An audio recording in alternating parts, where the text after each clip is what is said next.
सत श्री अकाल। चढ़दी कला टाइम टीवी न्यूज़ देख रहे देश विदेश के दर्शकों का स्वागत है। प्रोग्राम पंजाब हरियाणा गैल गैल विच मैं अनिल कमल रोजाना की तरह मेरे नाल है सतीश कुमार सीकरी। अहम मुद्दों पर गलबात करांगे। सब तो पहले स्वागत करते हैं सतीश जी। राम राम। राम राम नीलकमल जी। और सुना की हाल चाल? नीलकमल जी मेरे बहुत बढ़िया हैं। बरसात का मौसम है जी। ठंडी ठंडी सावन की जो है वो बरसात, रिम जिम बरसात जिसने क्या करा, सावन की फुहारे वो चलने लग रही नीलकमल जी। लेकिन आज मैंने एक रिपोर्ट देखी। रिपोर्ट में जो मैंने पढ़ा ना, हैरान हो गया उस बात ना देख कर भी ऐसे ही सरकारें जोर नहीं ला रही भाई जो जैविक खेती को बढ़ावा देना चाहिए। जो देसी खाद है हमारी, गोबर की खाद है, कुरड़ी की खाद है जिसने हम कहते करा, या फिर केचवे की खाद है, या फिर जो है सरसों की खड़ ने भी जो है स्प्रे के तौर पर खेतों में करता, जिससे जो है ऑर्गेनिक खेती करी जा सका।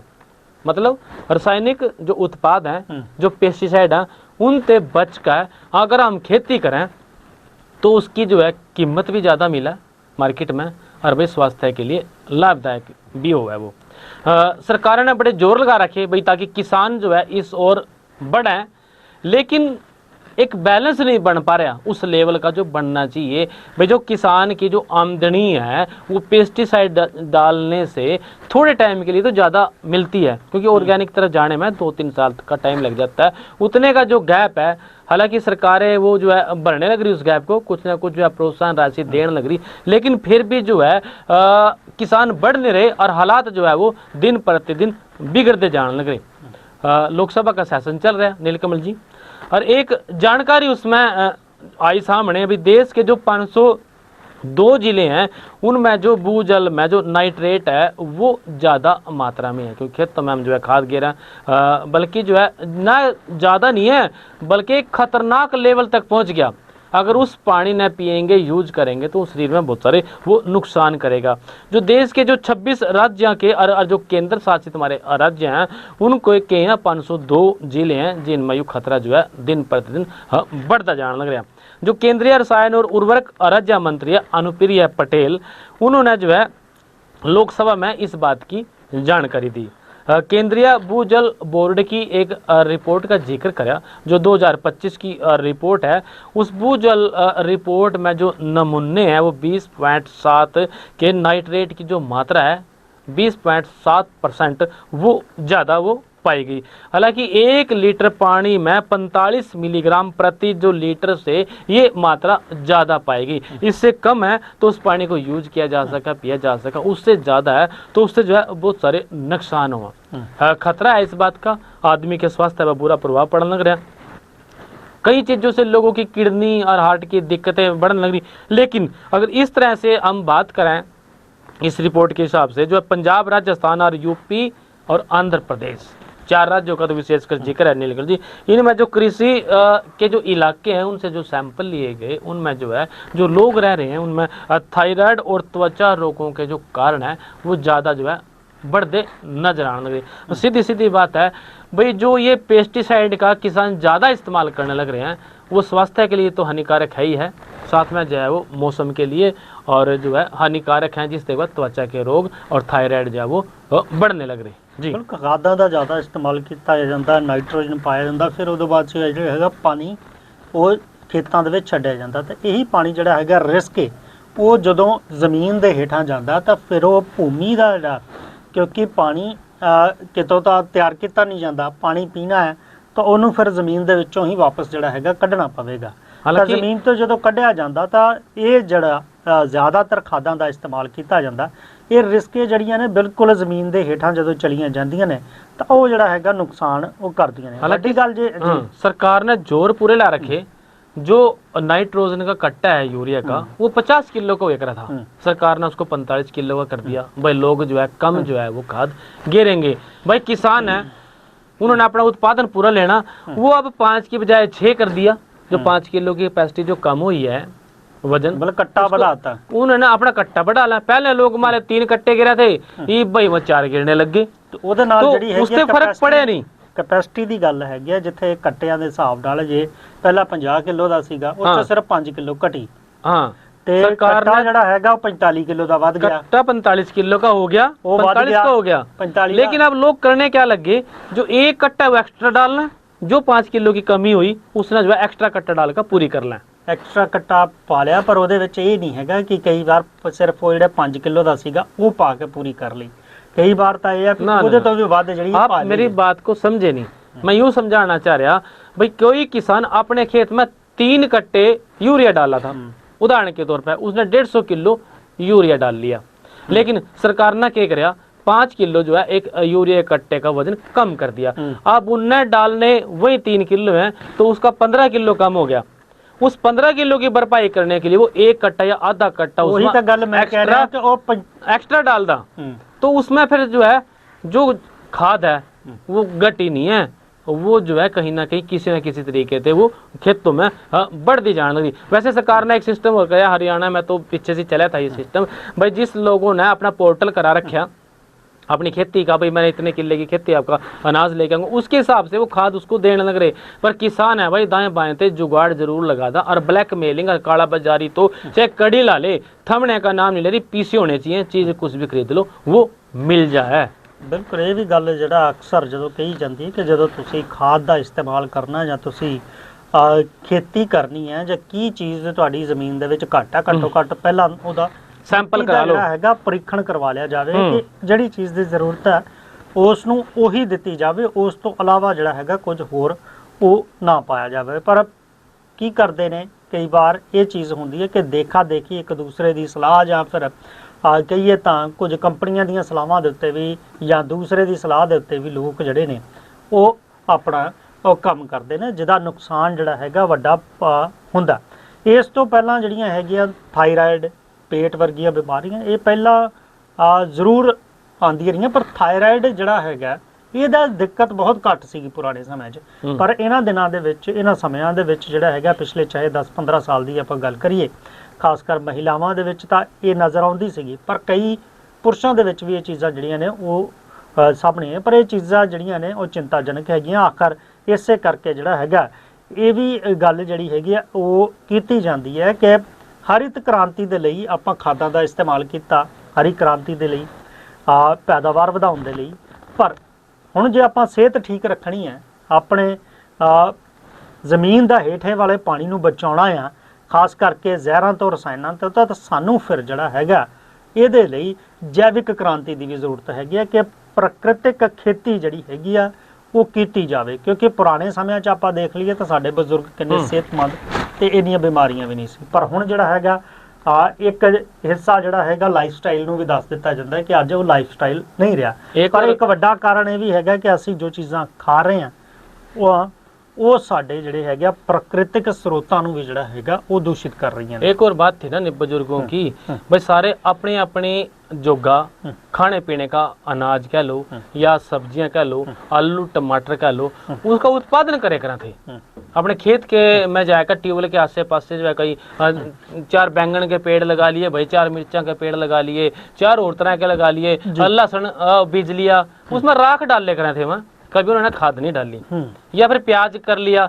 सोच थी उन लोगों की भी अगर प्याज में खाद डाल दिया तो प्याज गल जाएगा, तो वो प्याज डालने ही नहीं करना थे, अपनी जो है घर की राख हुआ थी, जो चूल्हे की राख उसने इस्तेमाल करने करते, वो ऑर्गेनिक भी हो गया और उससे जो है वो गला भी नहीं था, लंबे समय तक चला था और ना वो नुकसानदायक रहा।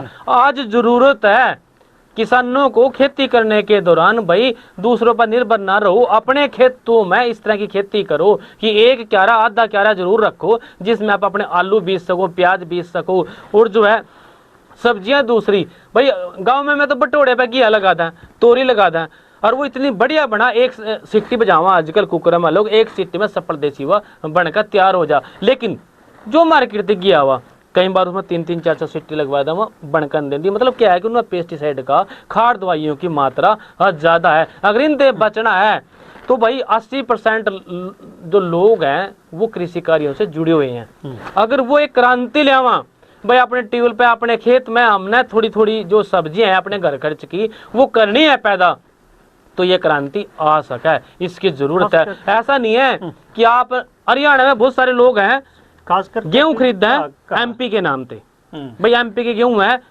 साफ सुथरी है, मोटा दाना है, और वो जो है बिना खार के है। भाई खरीदते हैं, लेकिन अगर आपने गेहूं तो खरीद लिया एमपी की बढ़िया वाली, और सब्जियां खा रहे हो आप हरियाणा की, पंजाब की या आसपास की, उसमें दवाइयां हैं, तो उस गेहूं का कोई फायदा नहीं है। आप अपने हरियाणा में इस तरह की खेती करो। ਇੱਥੇ ਥੋੜੀ ਜਿਹੀ ਸੋਚ ਇਹ ਵੀ ਬਦਲਣ ਦੀ ਜ਼ਰੂਰਤ ਹੈਗੀ ਹੈ ਕਿ ਖਾਸ ਕਰਕੇ ਮੈਂ ਸਿਰਫ ਆਪਣਾ ਹੀ ਨਹੀਂ ਬਲਕਿ ਆਪਣੇ ਭਵਿੱਖ ਦਾ ਜਾਂ ਆਪਣੇ ਲੋਕਾਂ ਨੂੰ ਵੀ ਜਿਹੜਾ ਹੈਗਾ ਸਿਹਤਮੰਦ ਰੱਖਣਾ ਹੈ। ਜੇ ਖਾਲੀ ਅਸੀਂ ਆਪਣੀ ਕਈ ਵਾਰ ਇਹ ਹੋ ਜਾਂਦਾ ਹੈ ਕਿ ਆਪਾਂ ਤਾਂ ਬਈ ਸਹੀ ਢੰਗ ਨਾਲ ਰਹੀਏ पर दूसरे दी जड़ी हैगी लोगों की कोई नहीं सोचता आज के टाइम में। बड़ी कड़वी सच्चाई मैं आज टीवी पे कहने लग रहा, लोगों की नीलकमल जी कोई नहीं सोचता।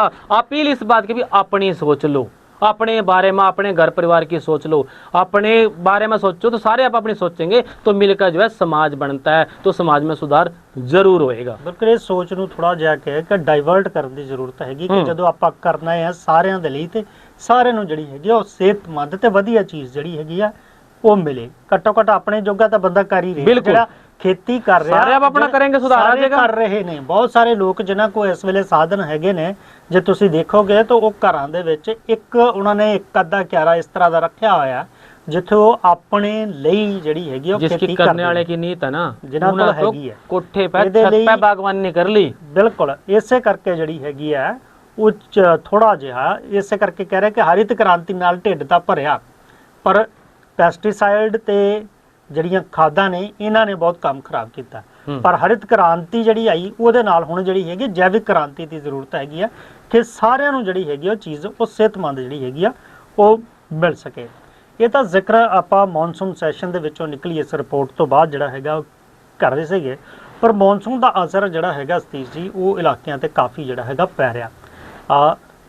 ਹਿਮਾਚਲ ਦੇ ਵਿੱਚ ਵੀ ਜਿਹੜੀ ਹੈਗੀ ਲਗਾਤਾਰ ਉਹ ਬਾਰਿਸ਼ ਜਿਹੜੀ ਹੈ ਹੋ ਰਹੀ ਹੈ ਤੇ ਇਸ ਬਾਰਿਸ਼ ਦੇ ਕਾਰਨ ਡੈਮਾਂ ਦੇ ਵਿੱਚ ਵੀ ਜਿਹੜਾ ਹੈਗਾ ਪਾਣੀ ਦਾ ਪੱਧਰ ਵਧਿਆ ਹੈਗਾ ਤੇ ਕੱਲ ਜਿਹੜੇ ਹੈਗੇ 40,000 ਕਿਊਸਿਕ ਪਾਣੀ ਜਿਹੜਾ ਹੈਗਾ ਉਹ ਪੀਬੀਐਮਬੀ ਦਾ ਵੱਲੋਂ ਬਿਆਸ ਨਦੀ ਦੇ ਵਿੱਚ ਜਿਹੜਾ ਹੈਗਾ ਉਹ ਛੱਡਿਆ ਗਿਆ। ਤੇ ਇਸ ਤੋਂ ਬਾਅਦ ਇਹ ਵੀ ਲੋਕਾਂ ਨੂੰ ਹਦਾਇਤ ਕੀਤੀ ਗਈ ਕਿ ਜਿਹੜੇ ਲੋਕ ਨੇ ਉਹ ਨਹਿਰਾਂ ਦੇ ਕੰਢੇ ਜਾਂ ਦਰਿਆ ਦੇ ਕੰਢੇ ਬਿਆਸ ਦੇ ਉਹ ਨਾ ਜਾਣ। ਇਸ ਤੋਂ ਇਲਾਵਾ ਜੇ ਮੈਂ ਹਰਿਆਣੇ ਦਾ ਜ਼ਿਕਰ ਕਰਾਂ ਚਾਹਾਂ, ਹਰਿਆਣੇ ਦੇ ਵਿੱਚ ਵੀ ਬਹੁਤ ਸਾਰੇ ਇਲਾਕਿਆਂ ਦੇ ਵਿੱਚ ਜਿਹੜੀ ਹੈਗੀ ਆ ਉਹ ਸਥਿਤੀ ਬੜੀ ਕਹੀਏ ਤਾਂ ਗੰਭੀਰ ਜਿਹੀ ਜਿਹੜੀ ਹੈਗੀ ਆ ਉਹ ਨਜ਼ਰ ਆਈ। ਰੋਹਤਕ, ਫਰੀਦਾਬਾਦ ਤੇ ਗੁਰੂਗ੍ਰਾਮ ਵਰਗੇ ਜਿਹੜੇ ਸ਼ਹਿਰ ਨੇ ਉਹਨਾਂ ਦੇ ਵਿੱਚ ਜਿਹੜੀ ਹੈ ਜਲ ਭਰਾਵ ਦੀ ਸਥਿਤੀ ਜਿਹੜੀ ਹੈਗੀ ਆ ਉਹ ਵੇਖੀ ਗਈ। ਤਾਂ ਪੂਰੇ ਪ੍ਰਦੇਸ਼ ਦੇ ਵਿੱਚ ਇਹ ਵੀ ਸਥਿਤੀਆਂ ਆਈਆਂ ਕਿ ਕਈ ਜਗ੍ਹਾ ਜਿਹੜੇ ਨੇ ਉਹ ਹਾਦਸੇ ਵੀ ਜਿਹੜੇ ਨੇ ਹੋਏ। ਗੁਰੂਗ੍ਰਾਮ ਦੇ ਵਿੱਚ ਤਾਂ ਇੱਥੋਂ ਤੱਕ ਕਿ ਡਰੇਨੇਜ ਸਿਸਟਮ ਦੀ ਜਿਹੜੀ ਹੈਗੀ ਆ ਪੋਲ ਖੁੱਲੀ ਕਿ 100 ਕਰੋੜ ਦਾ ਫਲੈਟ ਜਿਹੜੀ ਸੁਸਾਇਟੀ ਦੇ ਵਿੱਚ ਹੈਗਾ ਉੱਥੇ ਵੀ ਡਰੇਨੇਜ ਸਿਸਟਮ ਦੀ ਉਹੋ ਜਿਹੀ ਸੁਵਿਧਾ ਨਹੀਂ ਜਿਨ੍ਹਾਂ ਸੁਵਿਧਾਵਾਂ ਦੀ ਜਿਹੜੀ ਹੈਗੀ ਆ ਉਹ ਗੱਲ ਕੀਤੀ ਜਾਂਦੀ ਹੈ। ਉੱਥੇ ਵੀ ਜਿਹੜੀ ਹੈਗੀ ਆ ਉਹ ਪਾਣੀ ਦੇ ਵਿੱਚ ਜਿਹੜੀ ਹੈਗੀ ਆ ਉਹ ਡੁੱਬ ਗਈ। ਤਾਂ ਇਹਨਾਂ ਚੀਜ਼ਾਂ ਵੱਲ ਵੀ ਜਿਹੜੀ ਹੈਗੀ ਉਹ ਦੇਖਣ ਦੀ ਜ਼ਰੂਰਤ ਉਹ ਹੈਗੀ ਹੈ ਕਿ ਆਖਰ ਆਪਾਂ ਸੁਵਿਧਾਵਾਂ ਦੀ ਗੱਲ ਕਰਦੇ ਹਾਂ ਪਰ ਮੌਨਸੂਨ ਦੇ ਦੌਰਾਨ, ਪਰ ਜਦੋਂ ਇਦਾਂ ਦੀ ਗੱਲ ਹੁੰਦੀ ਹੈ ਤਾਂ ਇਹ ਵੀ ਕਿਹਾ ਜਾਂਦਾ ਹੈ ਕਿ ਬੜੇ ਵਿਕਸਿਤ ਜਿਹੜੇ ਦੇਸ਼ ਨੇ ਉਹਨਾਂ ਵਿੱਚ ਵੀ ਜਦੋਂ ਆਖਰ ਬਾਰਿਸ਼ ਆਉਂਦੀ है। मेरे मन की बात छीन ली, मैं इसी बात पढ़ने लगा था। जब लोग गुड़गांव से गुजरे ना, अरे फ्लाई ओवर पे गाड़ियां यूं यूं कर दी चलें, तो लोग फिर यूं कहें भाई देखो बड़ी तरक्की हो रही हरियाणा में। और जो है किसी भी एंगल से न्यू को लगता भी हम विदेश में नहीं है, क्योंकि जो इंफ्रास्ट्रक्चर है वो इस तरह का बन रहा। पर भाई इस इंफ्रास्ट्रक्चर ने संभालने की भी जरूरत है। जो सफाई व्यवस्था है, जो सीवरेज सिस्टम संभालना है, सरकारें हर बार आदेश करती हैं कि इतनी तारीख से पहले नदी नालियों की और इनकी सीवरेज की सफाइयां कर दो और दावे करा करने का। लेकिन पहली बरसात हुआ तभी तो ये शब्द बनया भाई पहली बरसात में पोल खुल गई, क्योंकि कागजों में काम सब कुछ हुआ है और धरातल पे काम उस तरीके का होता नहीं। इसी यही कारण है कि जिस शहर की हम तुलना जो है विदेशों से करा, उस शहर में पानी बढ़ गया नीलकमल जी उरे तक के। एक फ्लाईओवर के नीचे जो है लगभग बताऊँ फ्लाईओवर में 40-50 फुट पानी था और एक बुजुर्ग जो है अपनी उसमें गाड़ी लेकर फॉर्च्यूनर लेकर चले गया। भाई मेरे पास तो फॉर्च्यूनर है, मैं निकल जाऊंगा। उसको जो है एक नौजवान ने शीशा तोड़ कर बाहर काट दिया। हालात ऐसे जो है वहाँ के बिगड़े हुए हैं। और मैं वहाँ के नहीं, सारी जगह के हालात बिगड़ रहे नीलकमल जी। बारिश और लैंडस्लाइड के कारण जो अमरनाथ यात्रा है वो जम्मू में रोकनी पड़ेगी। रोकनी पड़ेगी। जम्मू कश्मीर में बारिश के कारण, लैंडस्लाइड के कारण जो है शनिवार को जम्मू में जो अमरनाथ यात्रा थी वह एक बार फिर वो रोकी है। और 11 अगस्त तक जम्मू क्षेत्र में जो बारिश और बाढ़ है और लैंडस्लाइड है उसकी जो आशंका है वो बताई जाने लग रही। राजस्थान दिल्ली की अपने राजधानी दिल्ली में शुक्रवार को तेज बरसात हुई।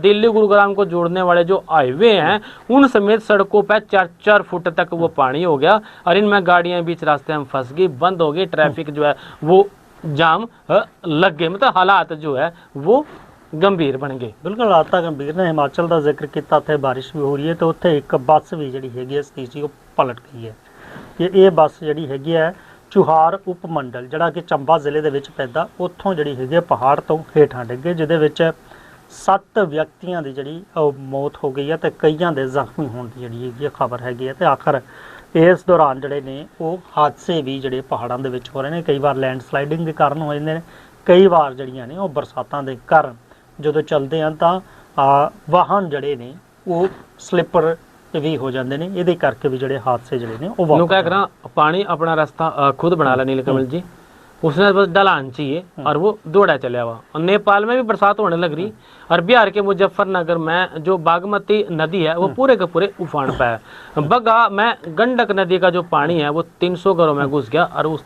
लोगों को वजह घरों से बाहर जो है सुरक्षित स्थान पर ले जाना पड़ा, उनको जो है शिफ्ट करना पड़ा। हालात ऐसे हो रहे। यूपी में पिछले 25 दिनों से जो है बारिश थोड़ी थोड़ी करके वो चलने लग रही, नदियां जो है उफान पे है और काशी में गंगा का जो जल स्तर है वो बढ़ने से घाट वो डूब गए और भाई 84 घाटों का जो संपर्क था वो टूट गया। 50 से 60 छोटे छोटे जो मंदिर थे वह पानी में जो है डूब गए नीलकमल जी। और आगरा में तो सड़क धंसने से सड़क पर 20 फुट का जो गहरा गड्ढा है वो पड़े होने की जानकारी है।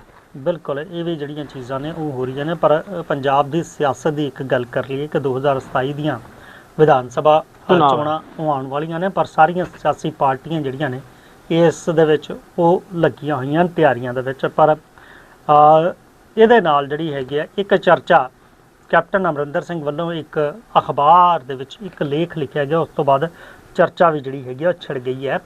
कैप्टन अमरिंदर सिंह ने यह लिखा है कि पंजाब नूं जेकर आपां गल करिए तां खौफ दे एक होर दौर की जरूरत नहीं हैगी। जिहड़े हैडिंग के तौर पर किया गया उन्होंने दा कहना है कि लंबे समय तक पंजाब दे विच हिंसा, बेयकीनी ते आर्थिक संकट का जिहड़ा हैगा संताप बेशक पंजाब ने हंडाया, पर इस तो बार बार उन्हें साबित किया है कि इस विच वो मुड़ दोबारा पैरों ते खड़ा होने की जिहड़ी हैगी आ वो हिम्मत रखता हैगा।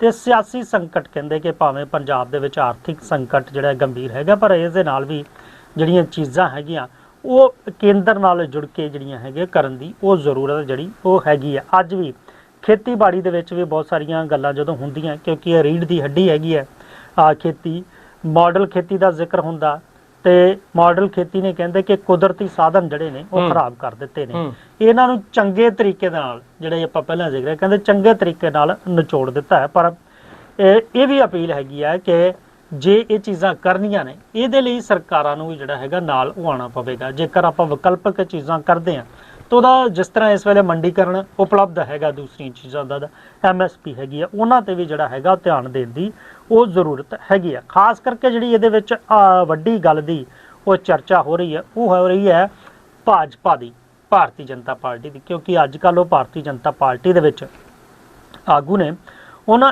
ये गल कही है कि पंजाब दे विच ये मौका भारतीय जनता पार्टी दे लई वक्री सियासत दा जिहड़ा है हो सकदा, क्योंकि ਇਹਦੇ ਵਿੱਚ ਧਰੁਵੀਕਰਨ ਜੇ ਕਹੀਏ ਤਾਂ ਧਰਮ ਦੇ ਆਧਾਰ ਤੇ ਜਾਂ ਹੋਰ ਆਧਾਰ ਤੇ ਜਿਹੜਾ ਹੈਗਾ ਉਹ ਨਹੀਂ ਕੀਤਾ ਜਾ ਸਕਦਾ। ਇਹਦੇ ਵਿੱਚ ਸੇਵਾ, ਆਪਸੀ ਮੇਲ ਮਿਲਾਪ, ਫੈਡਰਲ ਢਾਂਚੇ ਨੂੰ ਬਣਾ ਕੇ ਰੱਖਣ ਤੇ ਭਰੋਸੇਯੋਗਤਾ ਤੇ ਕਾਰਗੁਜ਼ਾਰੀ ਉੱਤੇ ਆਧਾਰਿਤ ਜਿਹੜਾ ਹੈਗਾ ਉਹ ਹੋਣਾ ਚਾਹੀਦਾ। ਇਹਦੇ ਨਾਲ ਇੱਕ ਇਹ ਵੀ ਕਿਹਾ ਜਾ ਰਿਹਾ ਹੈ ਕਿ ਇਹ ਇੱਕ ਕਿਸਮ ਦੇ ਨਾਲ ਭਾਰਤੀ ਜਨਤਾ ਪਾਰਟੀ ਨੂੰ ਜਿਹੜੀ ਹੈਗੀ ਉਹ ਸਲਾਹ ਦਿੱਤੀ ਗਈ ਹੈ ਕਿ पंजाब का जेकर भरोसा जितना है तो तुहानूं इहदे विच पंजाबियां दी आवाज़ जिहड़ा हैगा वो बनना पवेगा।